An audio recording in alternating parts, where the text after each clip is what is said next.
Under Rose Media yuji nkwaniriza olunaku olwaleero era ne nkwebaza emirimu gyo gy'otuusaako engalo. Nsaba mukwano subscribing oteekeko notification bell buli lwe nteekayo video obeere nga gwe omu ku basooka ozziraba. Olwaleero nkukomezaawo amawulire g'omwana muwala Halima. Omwana ono twamulwanira nga Bannayuganda n'abantu ab'ensi endala yonna okulaba ng'afuna obwenkanya okuva mu maka ga mukama we ge yali akolamu ng'awulira agakooyo olw'embeera embi gye yali ayisibwamu.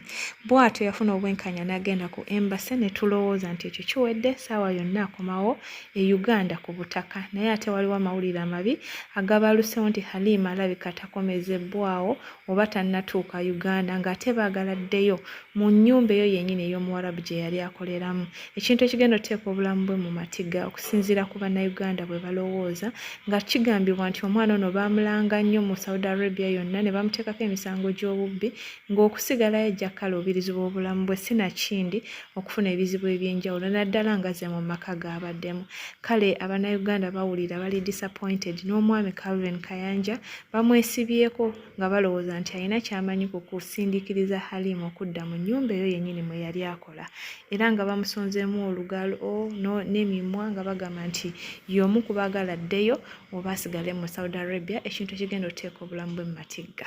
Kale mukwano neeyanziza nnyo okulaba ng'obadde ku mukutu we bale kuwookinga. Nsaba osubscribinge bw'oba oli mupya tutambulire kuza video Calvin Kayanja agifune. Calvin Kayanja amanyi n'obuyinza ogajjawo agasalirawo Halima okusigala mu Saudi Arabia. Oyo Halima bamulanga ku social media kuno kwonna ne batuuka n'okumulangira ku zi projector wano mu Saudi Arabia. Olowooza mwana ku kyake n'omutwala amukozesa amuyise bulungi oluvannyuma lw'okubeera nti omwana oyo ali famous olw'omusango gw'obubbi wano mu Saudi. Calvin Kayanja omanye entaana gy'oli okusindikamu omwana oyo. Lwaki oyagala okusindika omwana emagombe ng'ate abadde awonye okufa Calvin?